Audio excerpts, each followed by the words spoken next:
Domingo, meio-dia, almoço e ferrovia. É hora de abrir o baú da memória e contar uma história. Eu sou Átila Almada, você está na playlist Memória Ferroviária.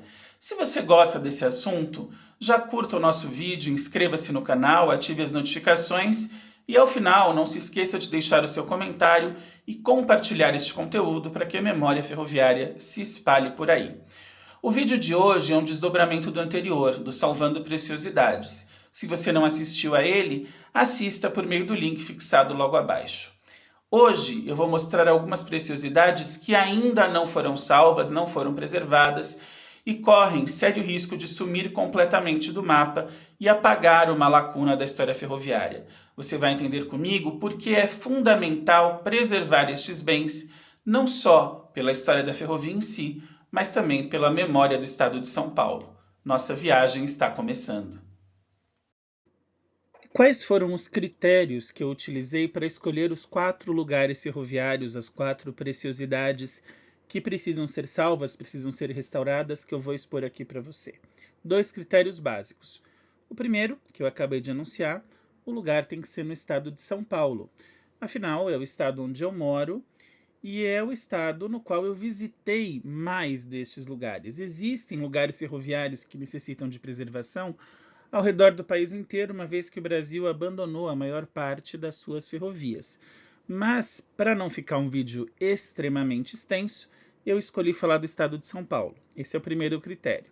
O segundo critério são lugares que eu visitei e fotografei, justamente porque eu quero mostrar esses lugares para você e falar um pouquinho de cada um deles. Aviso feito, bora lá. Primeiro lugar, estação de Campo Alegre, no município de Brotas. Essa estação é especial por vários motivos. O primeiro deles é a estação mais antiga do chamado Tronco Oeste da Companhia Paulista, ainda em pé. A estação de Campo Alegre, na verdade, foi construída pela Companhia Rio Clarense no ano de 1885, inaugurada neste ano e na sua forma original até hoje. Apesar das ruínas em que se encontra, o prédio não sofreu modificações de monta. O prédio continua com a sua arquitetura inicial. A Paulista passa a operar a linha no início do século XX e expande dali a sua linha até Bauru e depois, na chamada Alta Paulista, até Panorama. Então a estação de Campo Alegre é um marco, é o início desse tronco, e esse tronco oeste começa quando? Começa exatamente no ponto, começa quando não, começa onde? Começa no ponto em que a ferrovia se bifurca após Itirapina. De Jundiaí a Itirapina, a ferrovia vai pelo tronco único, pelo tronco principal. Em Itirapina, a ferrovia faz um V. Se você for à direita, você vai para o tronco Araraquara-Barretos. Se você for à esquerda, para o tronco oeste. E após Itirapina está a estação de Campo Alegre, primeira estação do município de Brotas, em termos quilométricos, e primeira estação do tronco oeste, mais antiga ainda em pé. Essa estação está em ruínas há muitas décadas, ela foi fechada ainda na época da FEPASA. Primeiro ela foi rebaixada à parada, então ela era uma estação com circulação de trens, de pessoas, de mercadorias, principalmente café, porque a vila de Campo Alegre era uma vila cafeeira. Com o declínio da produção de café, a vila perdeu muitos dos seus habitantes, mas os trens ainda paravam na estação, ela tinha algum movimento. O passo seguinte, quando menos gente ainda vivia em Campo Alegre, foi rebaixar a estação à parada, então não era mais uma estação com operação durante todo o tempo, era uma estação que funcionava apenas quando os trens ali chegavam, e depois finalmente a estação foi fechada. Inclusive eu tenho um relato de uma amiga chamada Marina Jorge, a doutora Marina é oftalmologista hoje, em que ela diz que quando a estação já estava fechada e ela ia visitar a tia que ainda morava na vila de Campo Alegre, ela tinha que combinar com o maquinista do trem o horário de voltar, o horário do trem em que ela voltaria, para que esse maquinista da ida avisasse o da volta, para ela fazer o trecho Campo Alegre e Tirapina, voltar para Tirapina, onde os familiares dela moravam. E ela deveria estar na estação no horário combinado. Lembre-se de que antigamente o horário era um valor muito caro à ferrovia, porque senão, se o trem passasse, ali ela ficava e dali ela não tinha como sair. Campo Alegre tem uma dificuldade ainda razoável de acesso, é por estrada de terra, existe uma promessa de pavimentação, mas que seja, a estação é um marco e seria uma estação muito interessante para projetos de turismo rural, uma vez que é uma área de fazendas, que hoje não produzem mais café, mas você tem a citricultura e você tem a suinocultura, então você tem a produção de laranjas, basicamente você tem a produção de suínos, que poderia fazer a estação um conjunto arquitetônico muito interessante com a igreja de São Francisco, a igreja que era originalmente da vila de Campo Alegre e que ainda permanece em pé, embora as demais casas da vila tenham sido demolidas, as duas edificações, estação e igreja, permanecem. A igreja está numa área de fazenda, numa área particular, já foi restaurada, e a estação aguarda a restauração.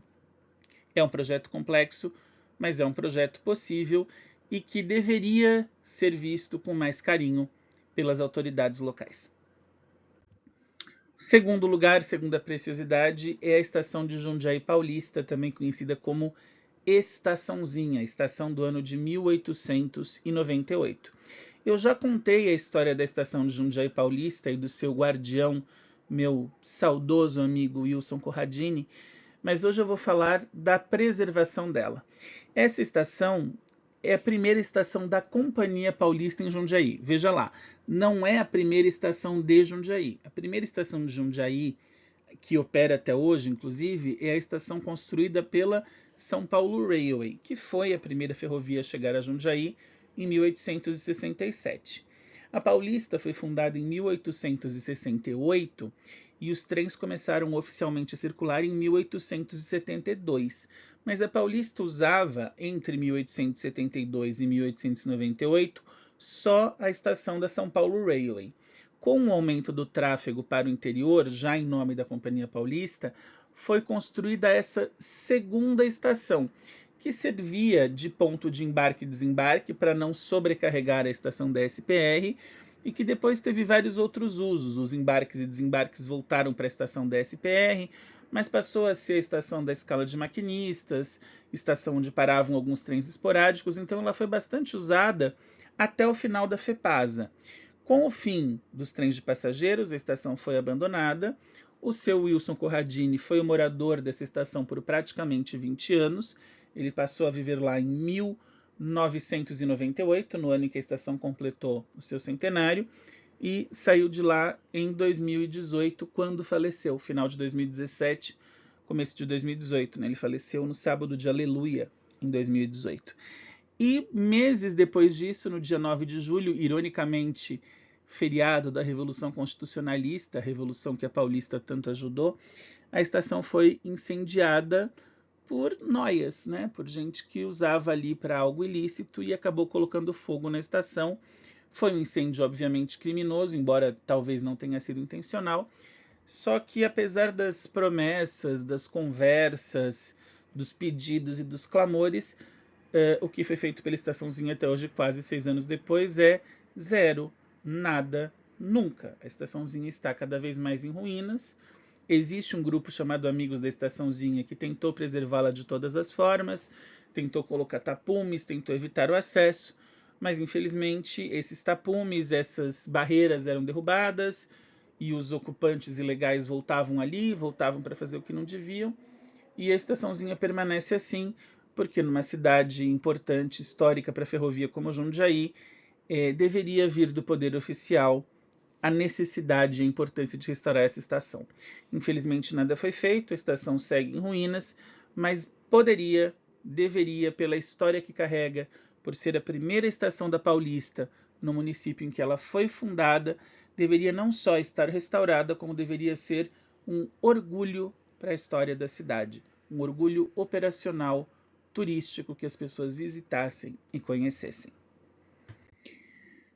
Terceiro ponto, complexo de oficinas de Mairinque. Mairinque é uma cidade que fica entre São Roque e Sorocaba, e como você pode imaginar pela referência a Sorocaba, pertencia à Estrada de Ferro Sorocabana.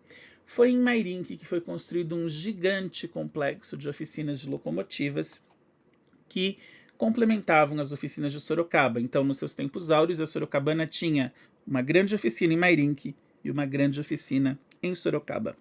Sorocaba era até um pouco maior, mas a de Mairinque é histórica, e essa oficina funcionou para manutenção de locomotivas a vapor, depois locomotivas elétricas e locomotivas a diesel, não só até o final da FEPASA. O detalhe da oficina de Mairink é que mesmo com o fim da FEPASA, a Ferroban, depois a América Latina Logística, a LL e depois a Rumo, ainda mantiveram as oficinas de Mairink operando, mantiveram as oficinas de Mairink funcionais por conta da importância ali do trecho do corredor de exportação e do trem, que até o início de 2022 rodava na linha da Sorocabana, que era o trem Vaca Verde, o trem de celulose da Votorantim, que partia de Mairink justamente com destino à cidade de Três Lagoas, no Mato Grosso do Sul, singrando aí linhas da Sorocabana e da Noroeste. Com o fim do Vaca Verde, no início de 2022, as oficinas de Mairink foram abandonadas, deixadas como estavam. Essa foto que você está vendo eu fiz em abril de 22. Eu não sei se você percebe que já havia indícios de abandono, mas ainda havia luzes acesas, ainda havia energia elétrica. E infelizmente a notícia não é boa. Eu estive em Mairink em março deste ano, março de 2024, praticamente 2 anos depois da última visita, e o estado de abandono aumentou muito. Não existe mais energia, a energia foi literalmente cortada, os fios foram cortados, há muito mais vandalismo, depredação nas janelas, objetos roubados, o mato nas linhas cresce muito alto, e isso vai, mais hora menos hora, se não for preservado, se perder, né? A chance de um fogo inocentemente, entre aspas, claro, inocentemente colocado no mato, se espalhar e destruir tudo é muito grande. Edificações históricas que poderiam e deveriam ser preservadas pela Prefeitura de Mairink ou por entidades privadas que assumissem uma parceria com a Prefeitura, e seria um complexo cultural excelente pela quantidade de galpões, edifícios e salas.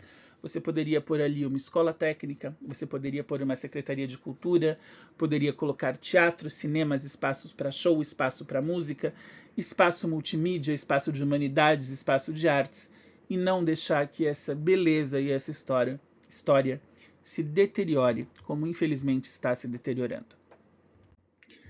Quarto e último tesouro, um dos mais doloridos, uma filha única sobrevivente, a locomotiva Siemens, locomotiva alemã do final dos anos 40, chamada de pão de forma, porque é uma locomotiva que parece uma embalagem de pão de forma, justamente esse é o apelido bem espirituoso dela, locomotiva que apodrece em Paranapiacaba. As locomotivas Siemens foram desativadas pela Rede Ferroviária Federal no final dos anos 80, mais precisamente em 1987. Só que algum gênio da lâmpada, alguma pessoa brilhante, resolveu preservar material ferroviário em Paranapiacaba. Se você não é daqui de São Paulo ou nunca foi a Paranapiacaba, eu vou explicar porque eu fui irônico, dizendo que algum gênio da lâmpada e alguma pessoa de ideias brilhantes resolveu preservar material lá. Paranapiacaba, em Tupi-Guarani, quer dizer lugar de onde se vê o mar. Exato, é uma vila ferroviária que está no topo da Serra do Mar. Em 20 minutos de trem se vai de Paranapiacaba a Santos. Ou seja, toda a brisa marinha, todos os efeitos da maresia que acontecem em uma cidade litorânea acontecem lá. E aí você já adivinha o que dá em estruturas metálicas, como vagões, carros de passageiro e locomotivas. Corrosão no mais alto grau. Foram encostadas em Paranapiacaba 3 locomotivas pão de forma, 3 Siemens elétricas. 2 já foram, não resistiram ao tempo, foram cortadas, foram desmanteladas, sumiram. Só sobrou uma, esta que está na foto. O estado de corrosão dela está avançado? Está, mas só tem ela. É difícil até pensar em removê-la, porque simplesmente ao engatar essa locomotiva e removê-la, ou ao tentar içá-la com guindaste, ela pode virar pó, ela pode se separar, a caixa se separar dos truques. Mas é preciso tentar. É preciso tentar porque é a última que sobrou para contar a história. Infelizmente, aqui no Brasil não existe esse detalhe na preservação ferroviária, nem nos trens de longo percurso, nem nos trens urbanos, porque a própria CPTM deixou de lado séries de trens importantes e não preservou nenhum carro desses trens. Vide aí os trens da série 1400, 1600, 1700, 4400 e por aí vai. Eu espero que a pequenina, graciosa, dolorida e triste Pão de Forma seja preservada. E a história da Central do Brasil, história da Rede Ferroviária Federal e também história da encantadora e única vila de Paranapiacaba. Eu espero que você tenha gostado de conhecer esses tesouros, espero que você, como eu, torça pela recuperação. E se você puder acompanhar o trabalho de associações preservacionistas, se puder interagir com isso e nos ajudar e compartilhar e divulgar esse conteúdo para que a causa da preservação ganhe força, eu agradeço. Curta o vídeo, deixe seu comentário, inscreva-se no canal, ative as notificações e veja muitas fotos ferroviárias no nosso Instagram, que é o @memoriaferroviaria.sp. Eu espero você no próximo domingo. Um abraço e até lá.